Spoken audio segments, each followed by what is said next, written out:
conference. All right. By the way, this meeting will be recorded if you guys are all okay with that. Hello, my name is Sona Tigranian. I am the Student Social Involvement Coordinator in ASG for the Valencia campus. And I want to thank you all for coming today. Today we're going to be talking a little bit about the California recall election surrounding Governor Newsom and all that.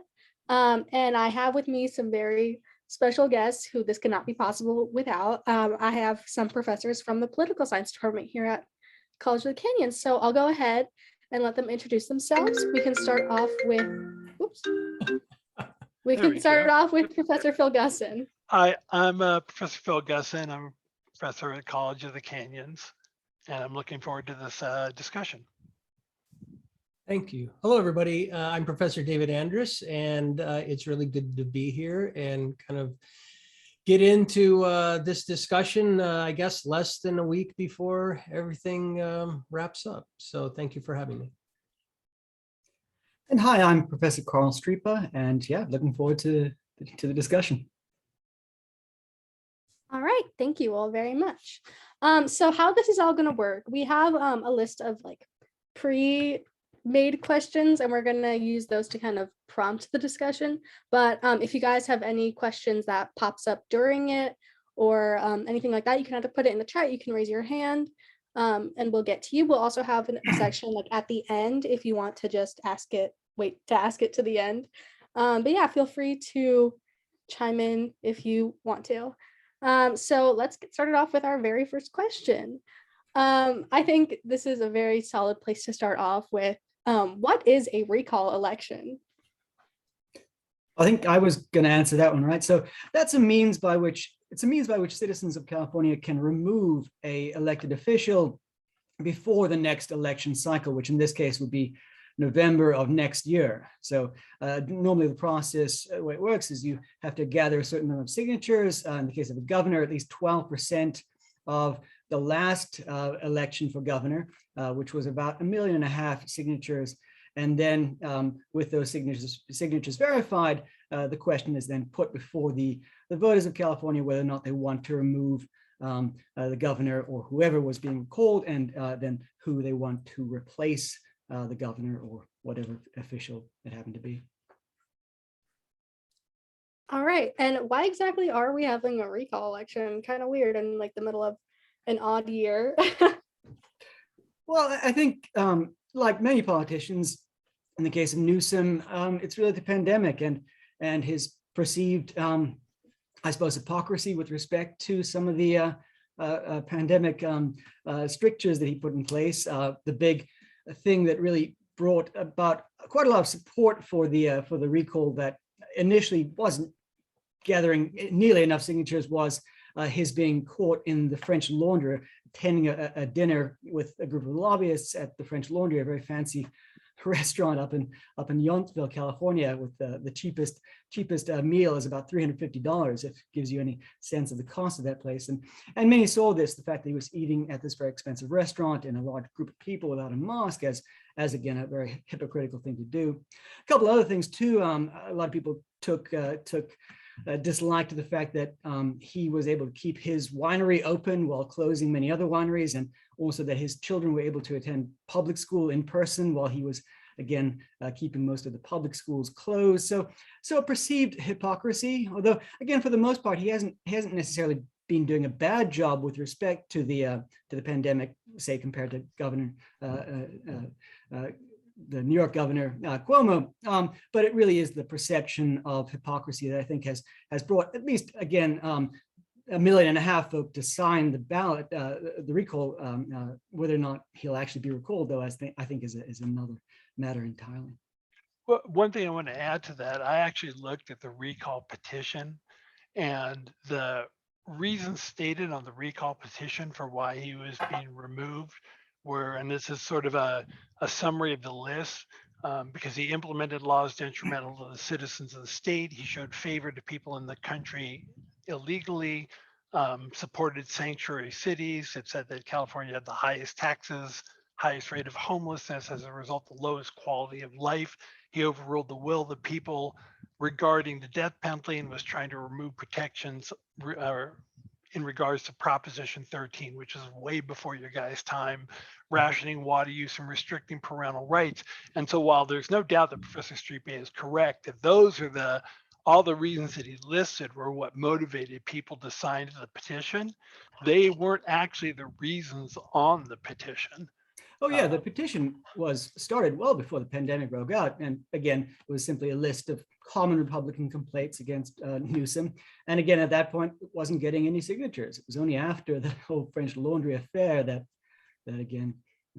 Yeah, and if I can jump in, I'll just say that is, I've stated previously that the French Laundry affair is the catalyst. That's what did it. And because voters tend to vote emotionally, and whether they're highly educated, highly informed or not, there is an emotional component to voting, and there's an emotional component to hypocrisy and double standards.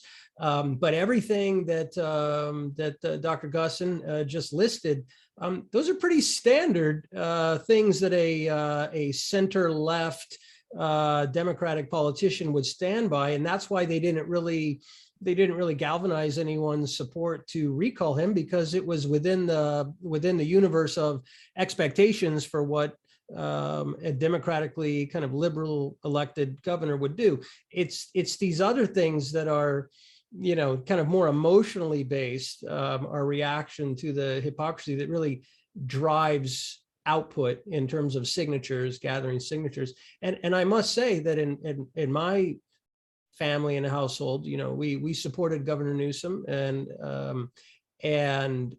when he was elected, and there was an enormous amount of criticism for him in certain areas of his handling of the pandemic, but also enormous amounts of leeway in terms of what he did right, and also the fact that this is uncharted territory and that no one really, no elected official had ever been tested in this way.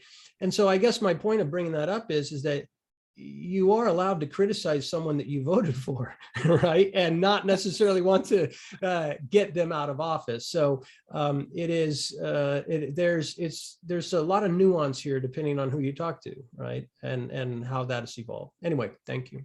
And then to add to Carl's point about the outbreak of the pandemic, one of the reasons that they were able to gather a sufficient number of signatures was the judge extended the amount of time that they had to gather signatures because the pandemic had made it harder to gather it. So there was an extension, I think it was 4 months, an extension to get the necessary ballots. And because of all the things that Professor Streepy listed, there was enough motivation for the reasons that Professor Andrus was talking about to get those necessary signatures, well more than what was required. Mm-hmm. So would you guys say that the recall effort is a bipartisan effort, or would you say that it's leaning more towards one party in favor of recall versus the other?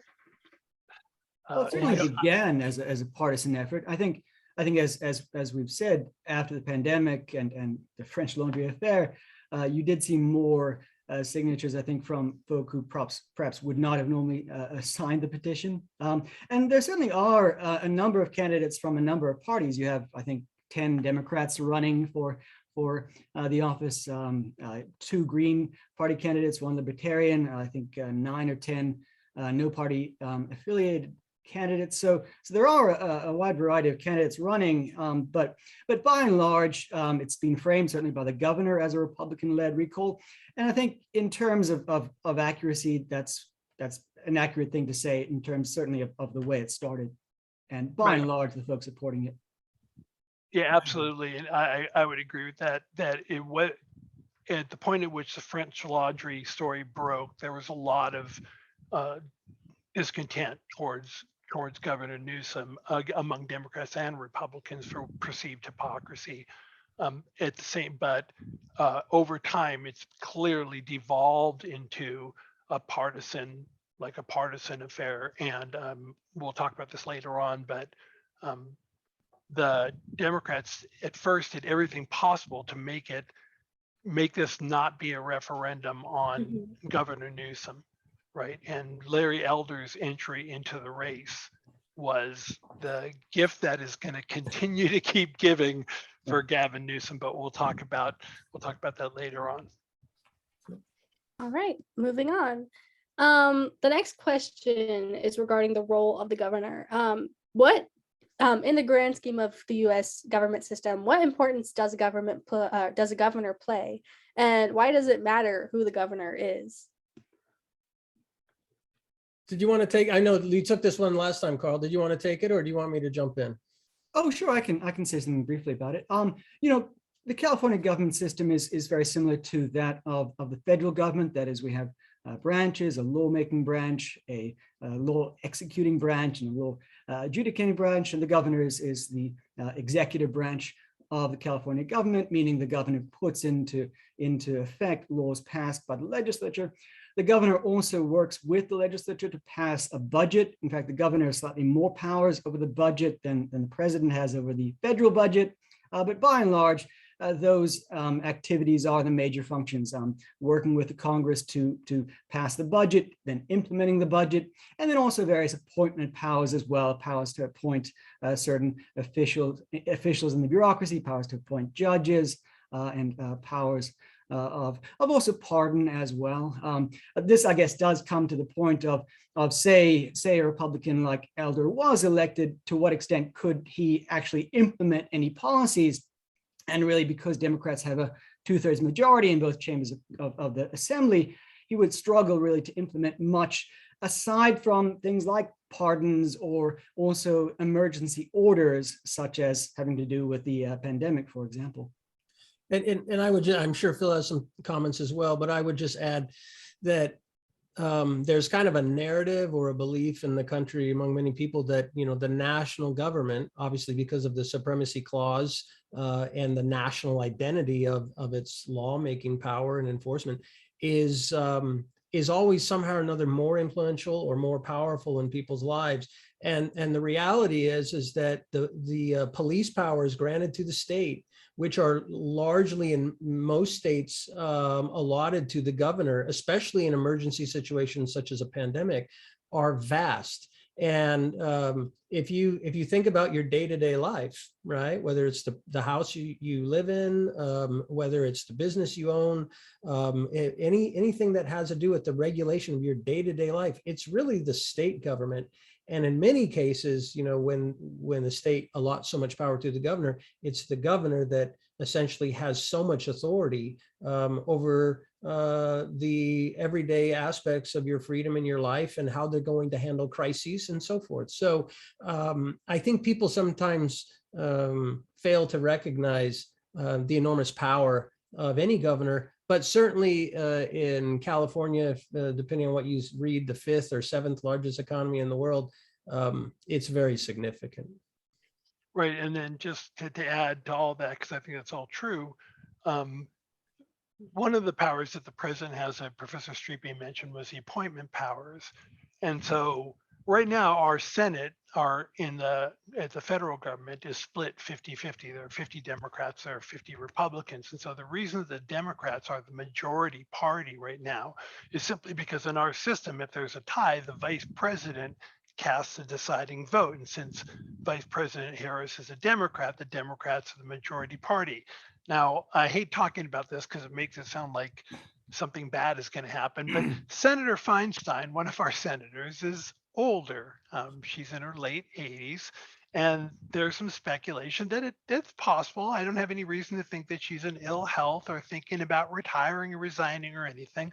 But if for some reason she would resign or retire or whatever, the governor appoints her replacement. Now, Larry Elder, who is clearly the leading Republican alternative, has already made it clear that he would nominate a Republican, which is to be expected. He's a Republican. He would nominate a Republican to replace Senator Feinstein. But this would be hugely significant, because what that would do is that would give Republicans 51 votes in the Senate, the Democrats 49 votes, and now the Republicans would get the majority party, would become the majority party. And this would give the Republicans the ability to stymie President Biden's proposals, the infrastructure plans that he is trying to get through and having enough trouble getting through with a Democratic Congress, trying to get it through with a Republican-controlled Congress and basically kill it.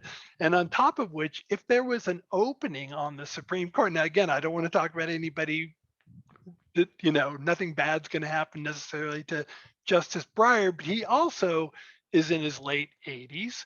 And so if he were to retire or resign, or for whatever reason, no longer be on the bench, President Biden would still have the ability to nominate a judge. But we've already seen from Senator McConnell that he's perfectly willing to not even hold hearings on a Supreme Court justice nominee. And so our 6-3 majority, conservative majority on the Supreme Court could temporarily become a 6-2 conservative majority with that one seat unfilled.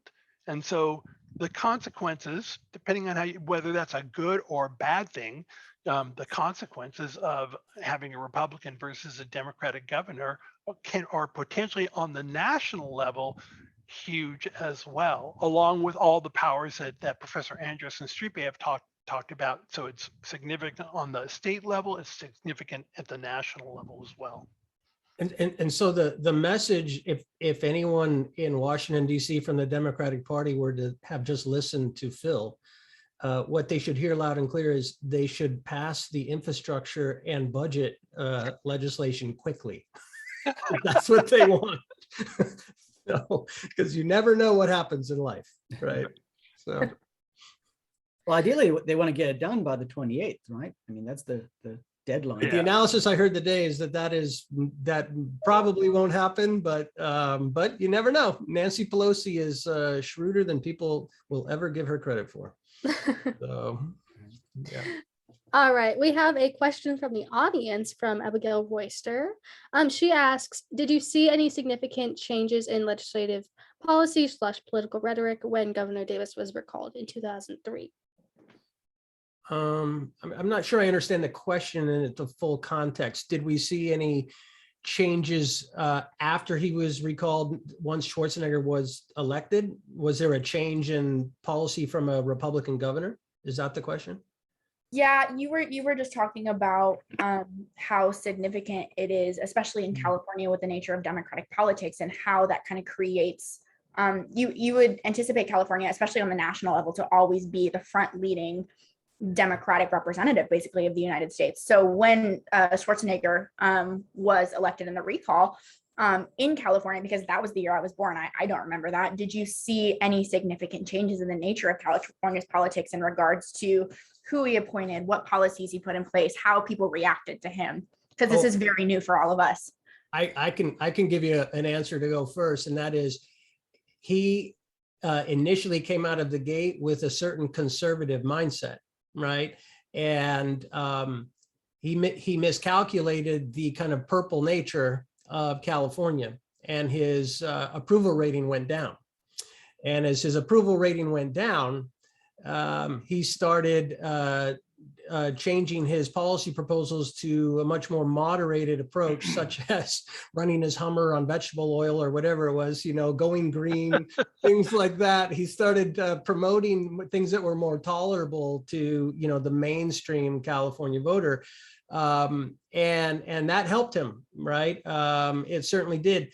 And then, you know, and then he went too far in some people's minds, because he actually promoted a revision to what Professor Gusson referred to as Proposition 13, which is the property tax law that is ingrained in our minds if you were alive back in '78 when it was adopted.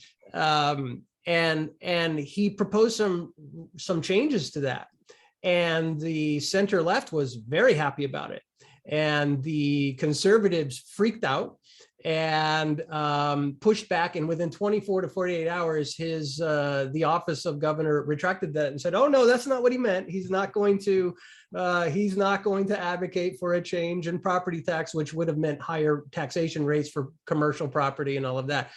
And to put a bow on my comment, I will say that I eventually saw him on the now disgraced Charlie Rose show, but I saw him being interviewed by Charlie Rose, and he said, I learned. I give him a lot of credit. He said, I learned that California is a purple middle of the road state, and I needed to listen to the voters. and I tried to moderate my behavior to reflect what the population wanted. And I thought it was actually a pretty interesting evolution within his mind, and showed a degree of flexibility. So that's what I saw happen. Maybe Carl and Phil have a different. Well, let me add to that. I agree with Dave's analysis, and that is that when it came time for Governor Schwarzenegger to run for re-election, he won. Yeah. Right? Because he did sort of read the tea leaves and understand. He actually appointed a Democrat as his chief of staff, sort of as a way of letting people know, this is what he intended to do. So he governed very much from the center right. And so I think that the learning process was such that on top of his name recognition, his learning process helped him win re-election, because on the recall, he got 48.6% of the vote on the second part of the ballot. And I know we're going to talk about that later on, but he won a majority in order to win re-election. And so he did learn. Mhm. Speaking of the ballot, I know a lot of people got their ballots in the mail. Well, hopefully everyone who's registered got their ballot in the mail.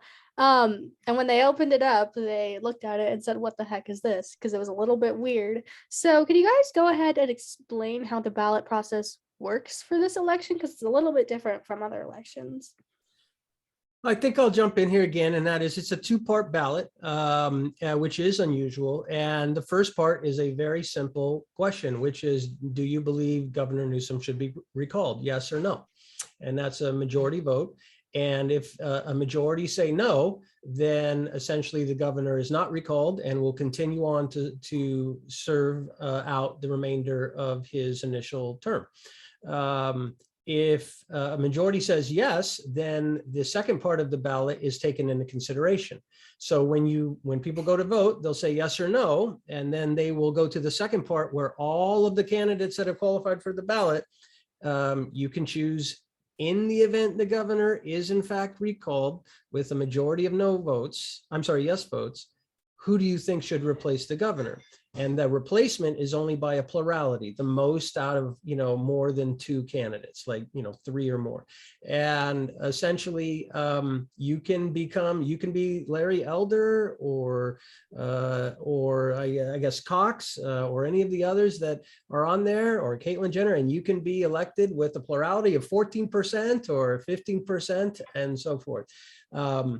It is an interesting situation in that you could have essentially 48% of the people voting no, the governor is recalled with 52% of a majority, and 48% have essentially said we prefer the governor. And yet on the second part of the ballot, someone with 20% could be the next governor. And so it is a little strange, that is for sure. And a lot has been written about recently. Erwin Chemerinsky, the noted distinguished law professor from Berkeley, has pointed out that this is, in his estimation, an unconstitutional, recall, I should say, constitutional mechanism of state government.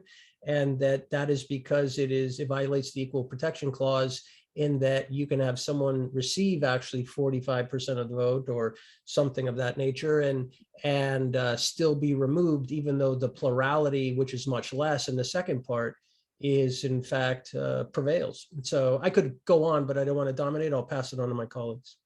Yeah, just to get to the question in the chat, Janelle asked, so if you vote no, then it's up to you. If you want to fill out the second part of the question, you can. If you want to just leave it blank, that's fine.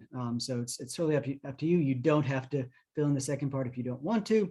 But if you want to choose one of the other Democrats, say, or one of the Green Party candidates, you could do that. You could write in a name. You could even write in Newsom's name if you want to. Although Newsom's name won't be counted, because I guess because the governor can't be a replacement for himself, which I found out later on. So that's the other part. But yeah, no matter how you vote on the first part, you can vote on the second part. But one of the interesting things about the way the Democrats approached this recall election, when Governor Davis was recalled, what they did is they Lieutenant Governor Cruz Bustamante ran as a replacement candidate. So the Democratic Party said, vote no on the recall. But if you're going to vote, when you vote no on the recall, vote for Cruz Bustamante to replace him. So they were sort of giving competing suggestions. Vote no, but then vote for Cruz Bustamante. This time, Governor Newsom's team decided, and the Democratic Party decided not to run anybody as an alternative, like not to ask the lieutenant governor to run or a prominent Democrat to run, on the hopes that it would leave people with like a stark choice. Now, I think that they were fortunate in getting Larry Elder to be that choice when he rose to the top, because typically in a recall election, just in general, but in a recall, a governor doesn't want the recall election to be a referendum on him or her, especially when you're going through a difficult time in a pandemic where schools are closing, businesses are closing. It's not a good time because people are generally unhappy with the fact that so many bad things are happening. Not that the governor can control that, but they're unhappy and they're going to take it out on people. And this is what we do in American politics. Whoever's at the top, we blame them. So they didn't want it to be a referendum on him and his job. With Larry Elder entering the race and then rising to the top, if you watch the ads that Democrats are running now, they have framed this as a choice. This is a choice between Governor Newsom and Larry Elder. The governor who California, compared to other states, is doing reasonably well in the face of very difficult circumstances. Larry Elder has views that are far more conservative than Arnold Schwarzenegger. And so the more that Larry Elder is the topic of conversation, the better it is for Governor Newsom. And you can see the change in the polls. So the Democrat strategy was different this time than it was under Governor Davis. That is, don't offer an alternative. And Larry Elder's entry into the race played right into that strategy. Yeah, and I think it was a good strategy for Newsom. I think, say if Villaraigosa was on the ballot, then Newsom could be out and Villaraigosa in. Right. Mm-hmm. Or Villaraigosa could draw enough votes away, right? So that he loses to Elder. We still wind up with Elder, right? And Democrats split their vote. In this case, they just didn't give an option. I mean, no disrespect to the Democrats who are on the ballot, right? I mean, there are people on the ballot who are Democrats who presumably could be options, but not well known enough that they were going to be able to consolidate a lot of support. But there's a secondary, a parallel strategy that had been discussed for the last month and a half that I don't think it came from Newsom, but it was out there among the electorate and written about, which is vote, if you're against the recall, vote no, and do not vote at all on the second part, because somehow or another they believe that legitimizes anything about the recall if you're against the recall by voting in the second part. Possibly there was a belief that people would be confused that they couldn't just vote no and have it be done, that they had to consider other candidates even if they liked Newsom.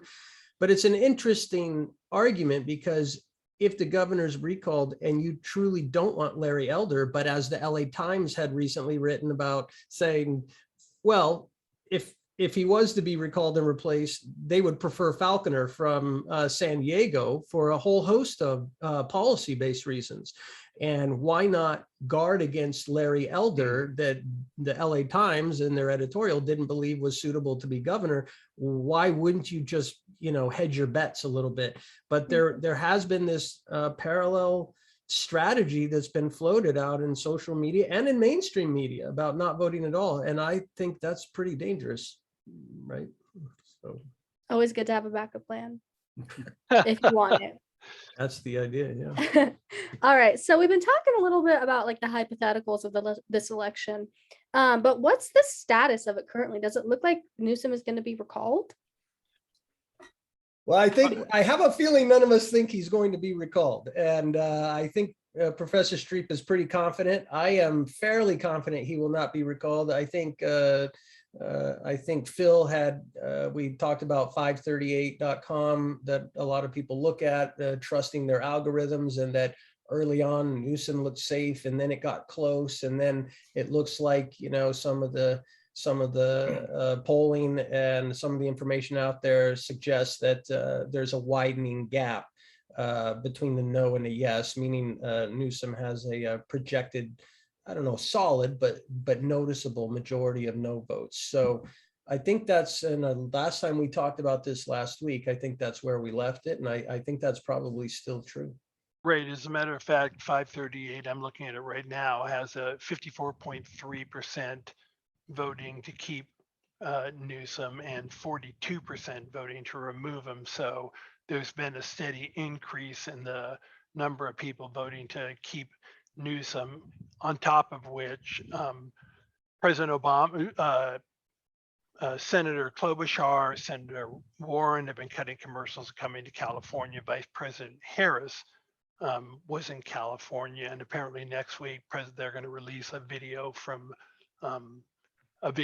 President Obama endorsing the keep Newsom, and President Biden is going to come to the state. So the Democrats are going to be showing up, in these heavyweights from the Democratic Party are going to be showing up towards right before Election Day in hopes of increasing turnout among Democrats. For the Republicans to win, they needed this to be a low voter turnout affair. They needed this to be an election that kind of happened under the radar, and for there to be low levels of involvement. And that has basically disappeared. That it's no longer that race. If that's what the Republican strategy was, it just didn't work out. And so I agree. When we spoke last, Professor Stripe was extremely sure that the recall wasn't going to go through, and I'm assuming he's just as sure, if not more so now. Yeah, and keep in mind, for better or worse, money still matters in our elections. And Newsom has just gotten so much more money than the other candidates. By one of the oddities of this election, and the big oddity is that Newsom, there's no restriction on how much campaign donations he can get, insofar as he's treated essentially as a ballot, whereas his opponents are treated as candidates. So there are limitations on the amount of money you can donate to people like Elder or any other opponents, but there are no limitations on the amount of money you can donate to Newsom. And so he's gotten some really big donations, and he's now outspent the other candidates almost 10 to 1. And that's a lot of ad time you can buy. So, you know, in a way, it has me worried insofar as, and I guess we're going to talk about this later too, the undemocratic aspects of this. One undemocratic aspect of this is, well, Newsom, should he win, which he I think will win, you know, he's going to owe a lot of favors to a lot of people who give him a lot of money. You know, I don't like that. All right. Right. And one interesting thing while we're talking about this as a side note is the Chamber of Commerce, Los Angeles Chamber of Commerce, I don't know about California, which is typically a pro-business institution, is actually opposed to the recall. And so there's been an unusual alliance of groups that have gotten together against the recall as well, adding so the money factor plus sort of mixed messages from interest groups that typically support Republican candidates, but in this case lined up behind, I don't want to say behind Governor Newsom as much as I want to say against the recall. Yeah. All right. So we've been talking a little bit about the other candidates. We've been mentioning like Larry Elder and stuff. Could you go ahead and explain who these people are, who the top candidates for this election are, besides like Governor Newsom? Well, Larry Elder is a radio talk show host. I actually, back in the day, when I was teaching at UCLA, I used to call his program when I was driving to and from UCLA. So I've had a few conversations with him.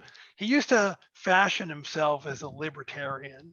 But over time, it became clear that he was a Republican.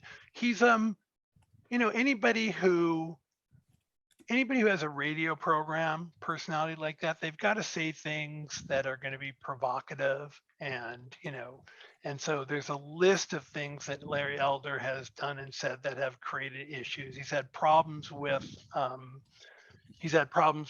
some sort of relationship issues. He's been quoted as saying things like slave owners should get reparations as well as Black people. So I think he's accustomed to being provocative, and that's not necessarily helpful when you're trying to run for office like that. So he's a conservative Republican. He's African American, and very much like he said that if elected, he would eliminate all mandates related to COVID, like mask mandates and things like that. So he's got a dramatically different approach than Governor Newsom does. And I don't really know much about the other candidates because it was clear they weren't going to win. Well, I think is it Kevin Falconer, the former mayor of San Diego, who certainly is conservative. San Diego is a hub of conservatism for any number of reasons, but is, in the vein of someone who adopts policies that seemingly can be palatable to more constituents than merely the far right. And I think that that's why people believe that he does understand government, right? He does understand policy. And the only other two candidates that I am kind of making note of is Caitlyn Jenner, which is another analysis about pop culture and how that bleeds into this election. And of course, I believe it's John Cox that is a businessman.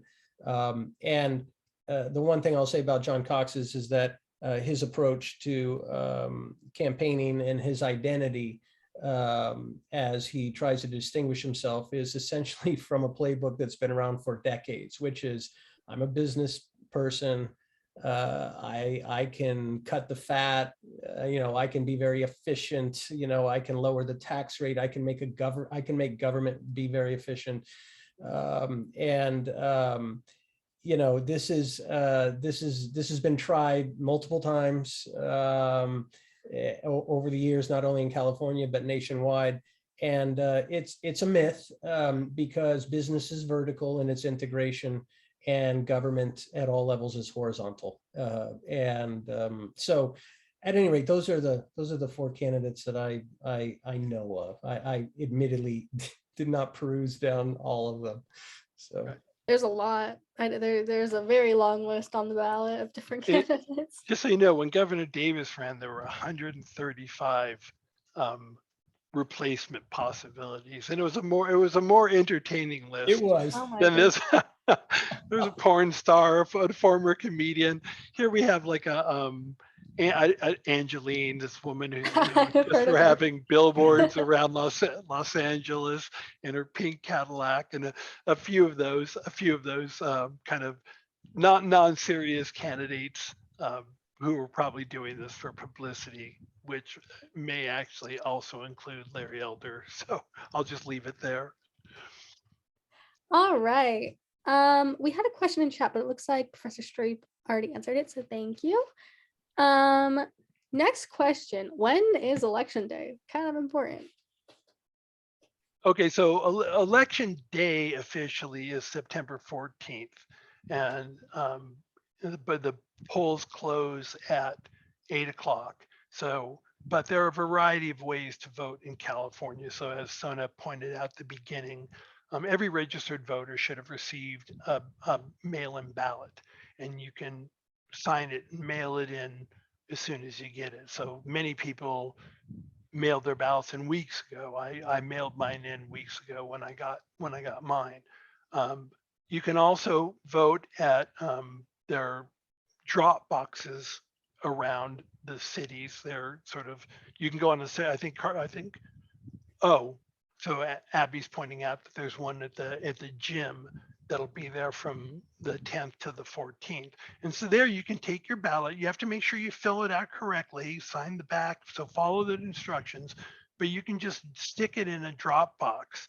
And there are still some that are around the city. You can also vote on election if you have your ballot, but you forgot to mail it in, or you're worried that it's not going to make it by 8 o'clock. on the 14th, you can go to the polling place and you can drop it off. And that's another way you can vote. And by the way, if you're not registered to vote, you can still vote in California. Unlike other states that make it difficult to vote, California makes it easy to vote. What happens is if you go in and you're not registered to vote, you haven't registered to vote because the cutoff was August 30th. You go in and you're able to register. You cast what's called a conditional ballot, and you can still vote. You can still participate. It'll still be counted, but it will be counted way later in the process. So there are multiple ways to vote. You can vote by mail. If you've got your ballot with you, you can vote in drop-off boxes.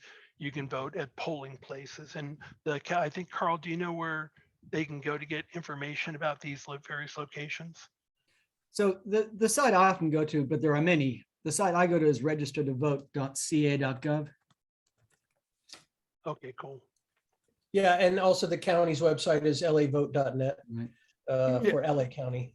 So if you're not The in thing LA I County. like about Register to Vote is you can check on the status of your ballot. So I went there today and because I mailed in my ballot a couple of weeks ago and I saw they've already counted it, they've received it, and it's ready to be counted. So that's kind of cool. Mhm. It's also what- always good to just check your registration because Yeah. Yeah. your registration could not be in effect if you moved it. For example, you need to re-register. It's always just good to make sure. Right. that And it's so there. what we're saying as a department, and Professor Mosley isn't here, but I'm sure he would concur, there's no excuse for not voting. Okay. That's the message they've made. California makes it easy to vote. Get out and vote. You don't even need an ID, I believe. No, you do not. Yep. And then we talked a little bit about the mail-in versus in-person ballots, but I believe that there's been controversy a little bit around those, especially with the 2020 election. So how do mail-in ballots make a difference versus like the in-person voting? Well, one of the things that happened, now this is, by the way, was a question that I had. And so I actually called the Secretary of State's office today to make sure that I understood the process. As Professor Streetbay noted, he could tell that his ballot had already been received. Ballots that have been received earlier in the process will be among the first to be reported, along with the same day voting. So once the polls close, they'll start reporting on some of the same day voting. So people who go to the polling station, they'll start reporting on that. But California's like notoriously slow at reporting the results. So don't think that you're going to stay up overnight and know the results of the election necessarily the day before or that evening. So ballots that were mailed previously will be among the first to get reported. Along with that, what they report are the number of ballots that have been collected but haven't been processed. But you won't necessarily know how those people voted. Sometimes analysts will extrapolate from the votes that they do know to the votes that they haven't been able to count yet. And so what happened in the 2000 election is because President Trump was encouraging Republicans to go to the polls on election day, Democrats were encouraging people to send in mail ballots. When the returns were coming in, it looked like President Trump had a large lead because they counted the in-person votes first, and then they started counting the mail-in ballots afterwards. And that's where this whole myth, part of the myth of voter fraud started. The election was being stolen from him. In California, we shouldn't have something, it won't be that extreme, but we could have something similar in that the votes that are counted later typically are going to favor Newsom, and so Newsom's lead will, as the ballots are received, the mail-in ballots are received later are counted, his lead will go up. But just to be clear, there's no voter fraud. That's not what's going on. It's just the process by which ballots are counted that can give that appearance. But it's foreseeable now, just as it was foreseeable in the presidential election as well. Mm-hmm. When do you think we're going to get a final tally for those votes? So they have 30 days to complete the canvass, and by 38 days after the vote is taken, they do have to make an announcement. I imagine it'll come before that, but the maximum amount of time is 30 days after the 14th. Right. So, but the media will almost certainly call it before then, right? Based on the data that they seem coming in. So they'll announce it, but how soon that'll happen, Sona, I don't know. And 2 points to the Trump issue on election night. They knew what Phil's talking about. That's why Trump came out with his family very quickly and said, I'm ahead, I've won. They knew that the other shoe was going to drop on the rest of the ballots that hadn't been counted. So they wanted to present that notion that their declaration had been undermined, is the idea and the theory. I will say, if the margin is not close, then obviously that makes it easier for media and polling, organizations to declare very quickly.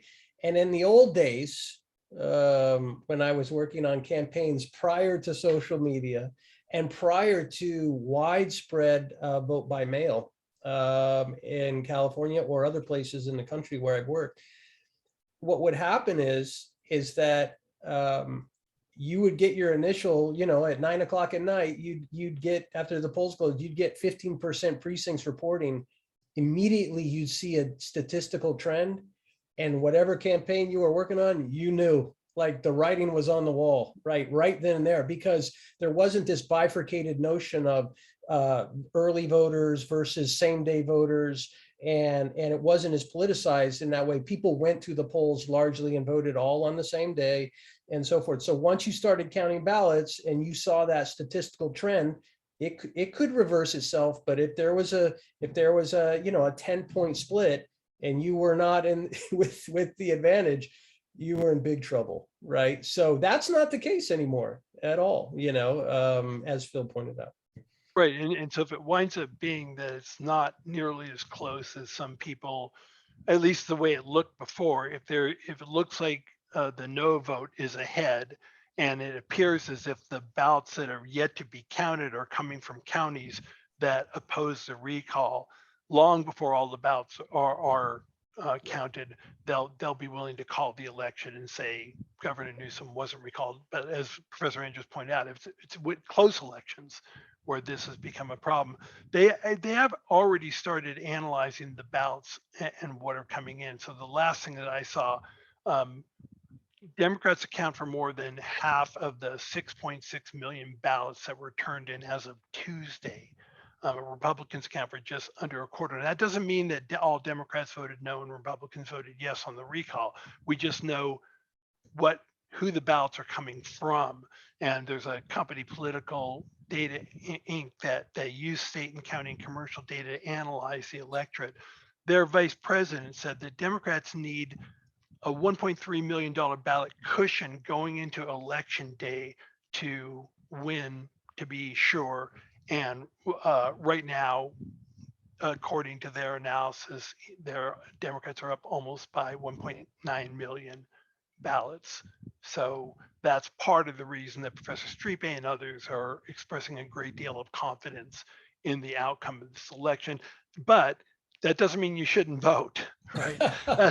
That means, right, regardless of how you feel about this, if you think Governor Newsom should be recalled, that doesn't mean don't vote because he's already going to win. If you don't think he should be recalled, that doesn't mean don't vote. Vote, right? And then that's how democracy works, not by polls, but by voting. Very true. And it turns out that a lot of people, like people in their youth tend to be the people who don't vote. So if you want to be represented accurately in your government, then you should definitely take the steps and the initiative and vote for yourself. Especially because California does have a long history of elections being very close. Well, like not being all the time, but some of them have been very, very close. Yeah. And then just to clarify from earlier, we were talking about voter registration. The deadline to register online has passed already. That was on August 30th, but you can still register in person. You can register day of voting if you want to.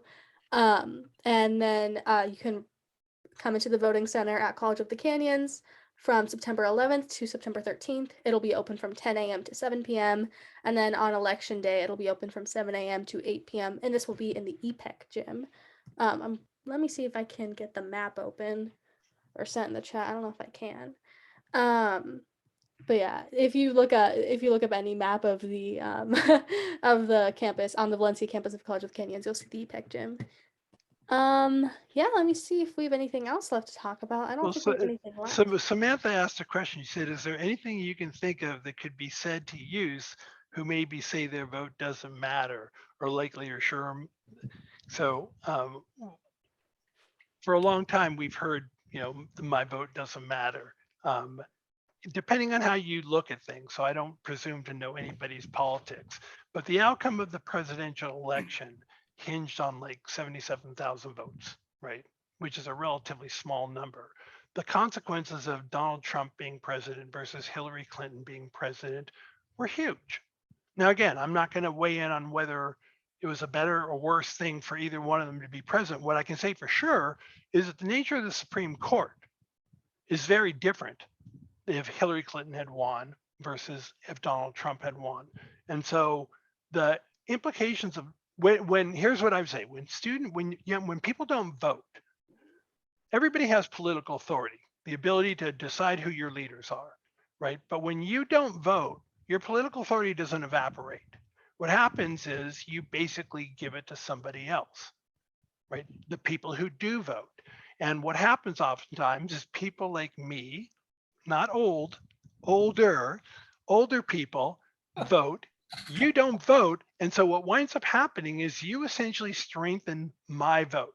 Well, it may be that older people's interests and younger people's interests are very different. So by not voting, you're giving people more of power to determine who our leaders are and the direction of the government by sitting out. It's not just that it just disappears into nothing. You're empowering other people. And so I think it's important for younger people to understand that there are consequences to not voting.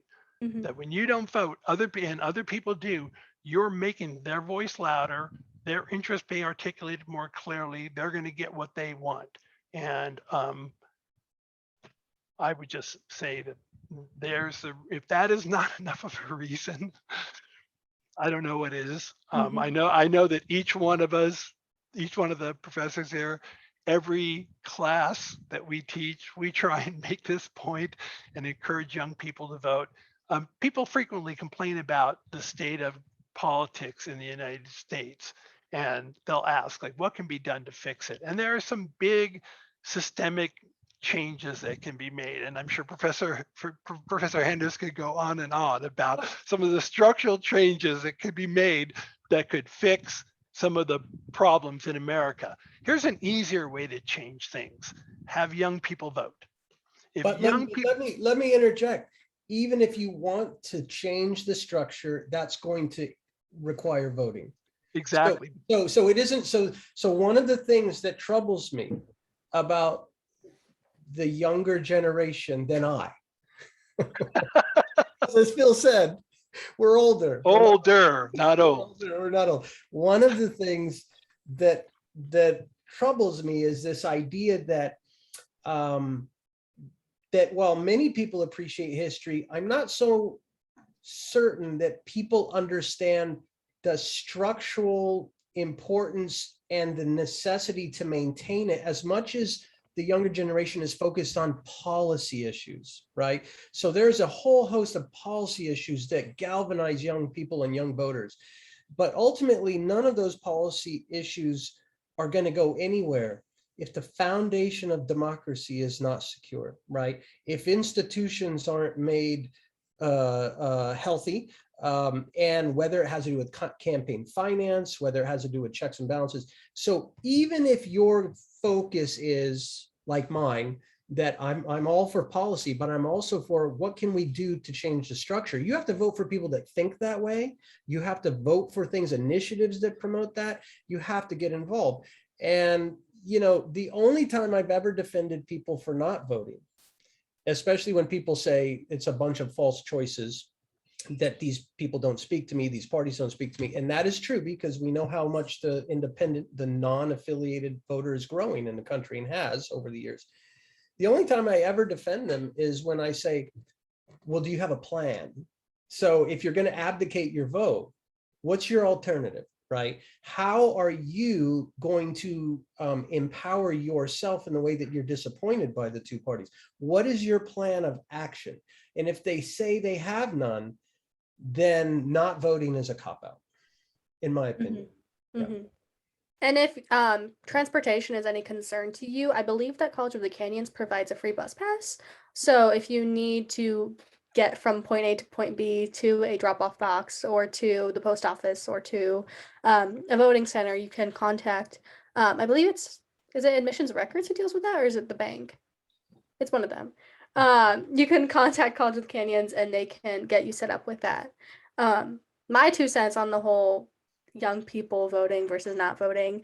In the same way that I wouldn't want my grandma to choose what I wear to wear every single day to school, I'm not sure if I would want her to also choose how the policies are run in the state of California either. So just think about that when you're deciding if you want to vote or not as a young person.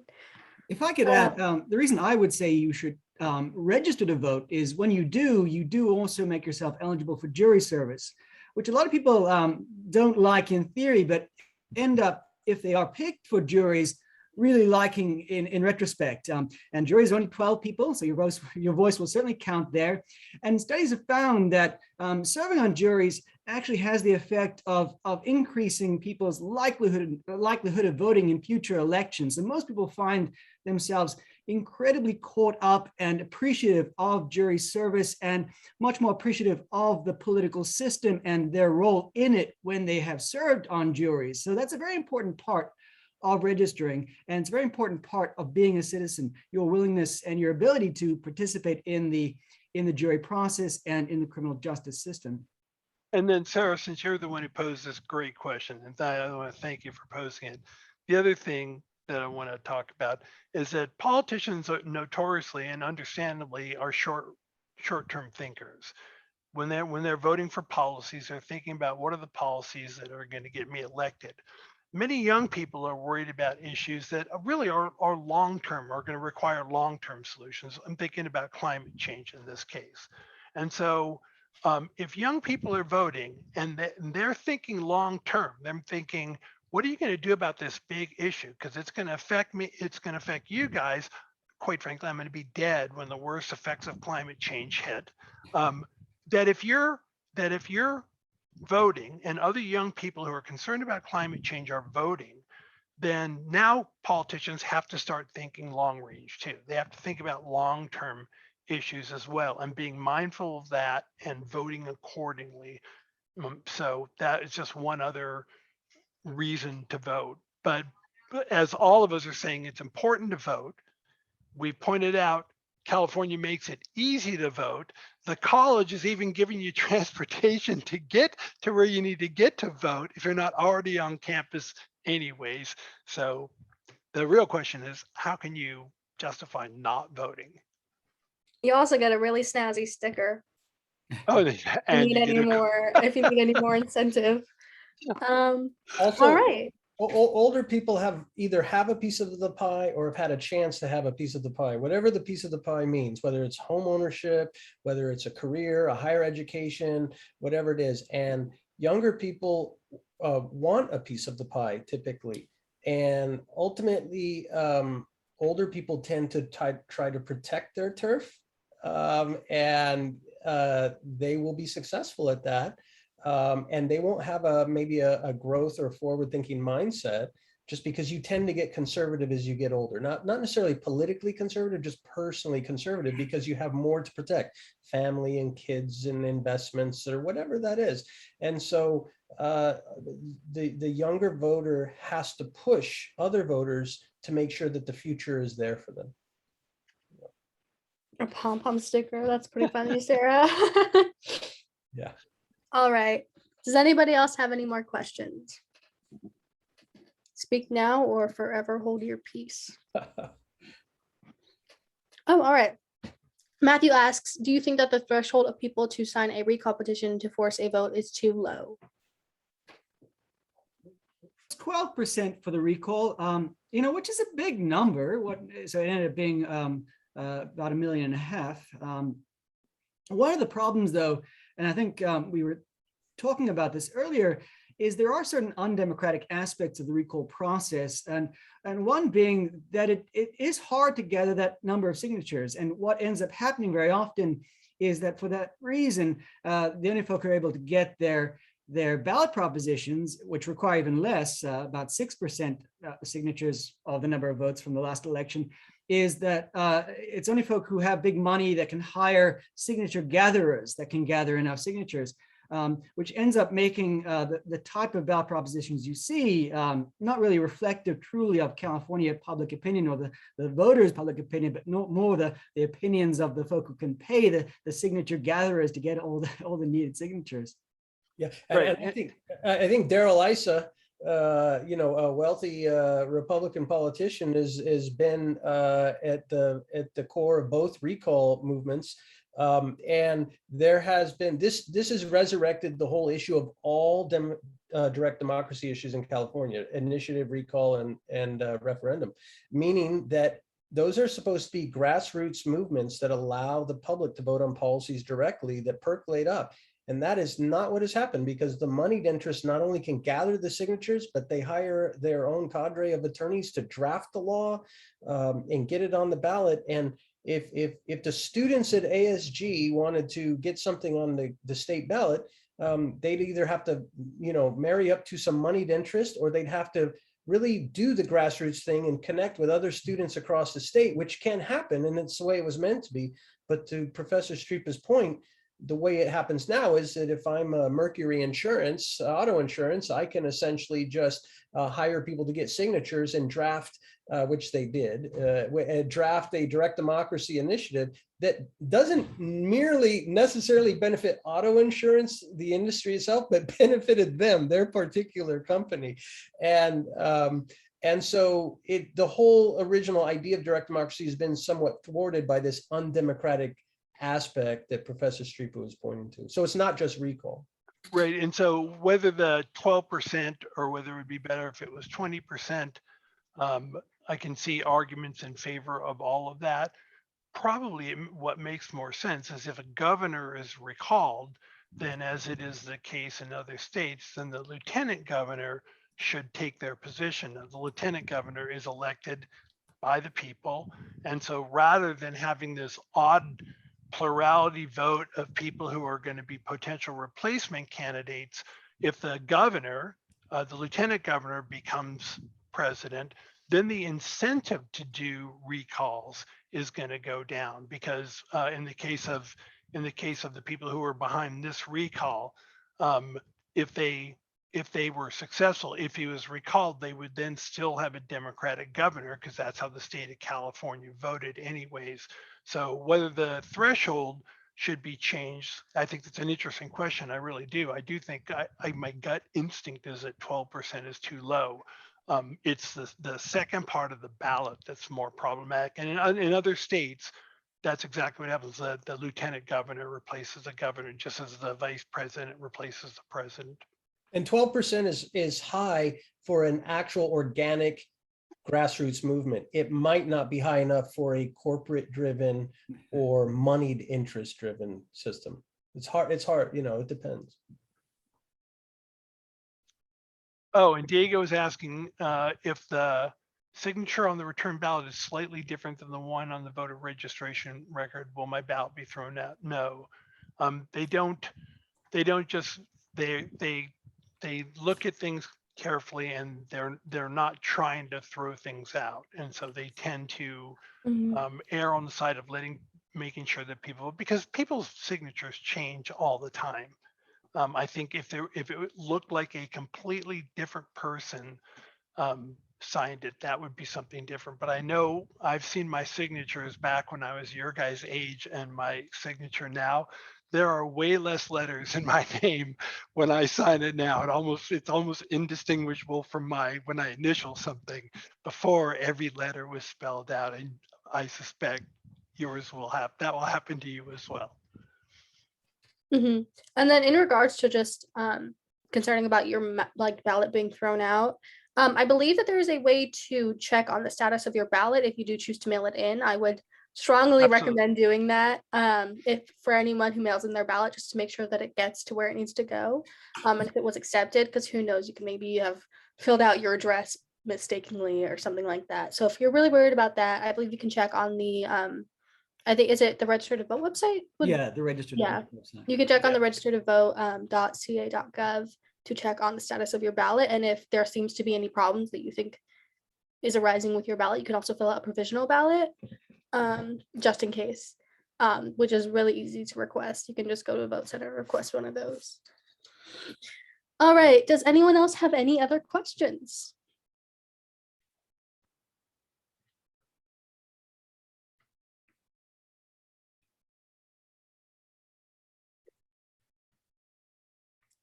All right, think that's unless anyone is a very slow The only thing typer. I'll say is that if he is recalled, expect lawsuits. Yep. Expect lawsuits if he's recalled. So just so you know. Challenge the unconstitutionality of the whole process is the idea. And that doesn't mean they'll win, but there will be. I more. wonder if he does win, does he then win next year in November 2022? Does he win re-election? Or does Yeah. That this is also do true. political damage to him? Yeah. Right, and then, which also raises the possibility that he could, in theory, get recalled. Larry Elder could become president for a very short amount of time. Not president. Governor. Governor, I'm sorry. Governor Newsom could run for re-election, win re-election, and be back. Yeah. And then we have another recall in 2025. right. So, right, exactly. We'll be back So- here again in exactly 1 year for the governor election. You can, Woo! there we go. Or you can just replay this because probably all of Exactly. it will still be true. Yeah, for sure. All right. If no one else has any additional questions, I think we are done for tonight, ladies and gentlemen. Thank Thank you you, guys Sona. for attending. And Thank thanks, you. Sona. Yes, thank you all so much for attending. Thank you to all the poli-sci professors for coming and giving their expertise on everything. And thank you all for attending, and thank you, Lynn, for being the tech person because I don't know how to run a Zoom.